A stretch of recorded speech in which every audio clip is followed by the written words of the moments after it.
কোথায় যাবা? লঞ্চে যাবা? বাবুঘাট যাবা? ঠিক আছে, চলো বাবুঘাট। এই দেখো, এই জাহাজ আসিচ্ছে, এটাতে আমরা যাব।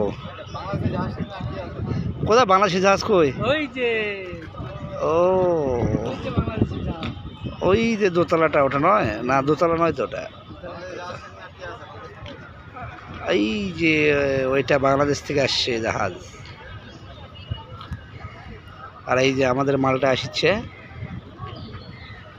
इसमें अभी बैठ के जाना है आप लोग को घूमने को। कितना मजा है। आजा आजा आजा, फटाफट आजा। अरे यार, अभी फिर एक आ गएगा। ये যাচ্ছে ওই ঘাটে। চলো যাও, এবার সামনের দিকে বসা লাগে, বুঝলা?